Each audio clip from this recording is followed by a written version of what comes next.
Assalamualaikum warahmatullahi wabarakatuh. Perkenalkan, saya Wahyuni Putri dengan NIM 25030100013. Pada video ini saya akan menjelaskan tentang ruang lingkup teori sastra dan sejarah sastra serta memberi contoh karya sastra sesuai dengan periodisasinya.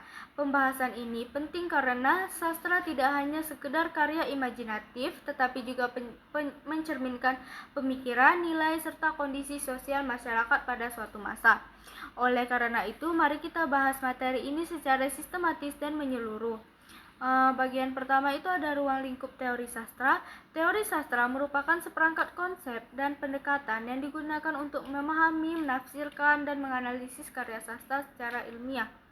Ruang lingkup teori sastra itu ada 3. Yang pertama itu mencangkup hubungan antar pengarang,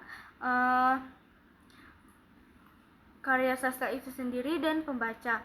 Yang pertama itu teori sastra yang berfokus pada pengarang.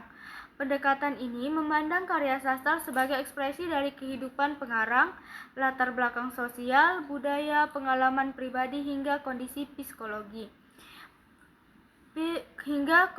psikologis pengarang dianggap sangat memengaruhi lahirnya sebuah karya sastra.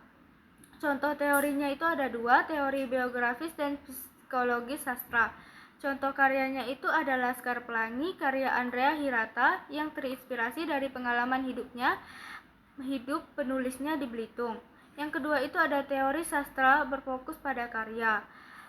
Teori ini menitikberatkan analisis pada struktur internal karya sastra itu sendiri tanpa mengkaitkannya dengan pengarang maupun pembaca. Nah, unsur yang dikaji itu ada tema, tokoh dan penokohan, alur, latar belakang, dan gaya bahasa. Contoh teorinya itu strukturalisme dan formalisme. Contoh karyanya Siti Nurbaya, karya Marah Rusli yang dapat dianalisis melalui konflik, alur, dan penokohan. Yang ketiga ada teori sastra yang berfokus pada pembaca.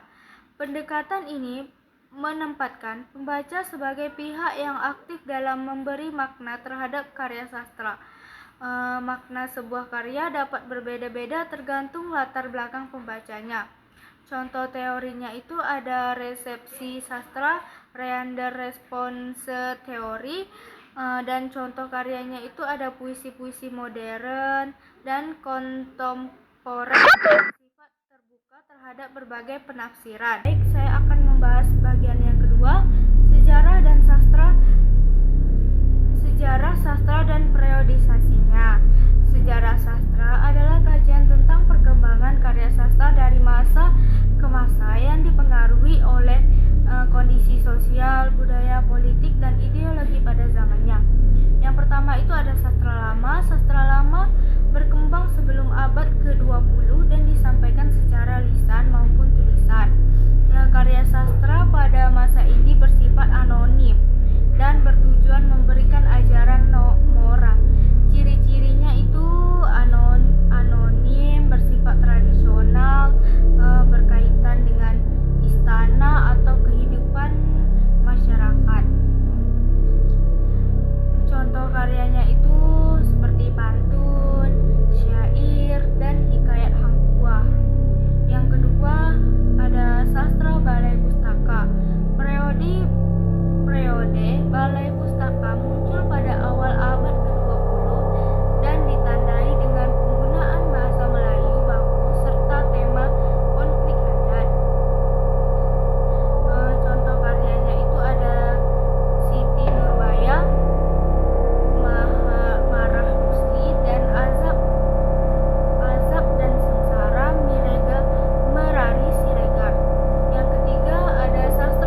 kontemporer.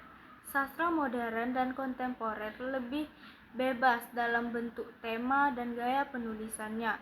Contohnya itu ada Ronggeng Dukuh Paru karya Ahmad Tohari dan Perahu Kertas karya D. Lestari. Berdasarkan pembahasan tersebut, dapat disimpulkan bahwa teori sastra membantu kita memahami karya sastra secara mendalam, serta sejarah sastra menunjukkan perkembangan sastra dari masa ke masa. Dengan memahami keduanya, kita dapat melihat bahwa karya sastra merupakan cerminan kehidupan manusia dan zamannya. Dengan penjelasan dari saya, terima kasih.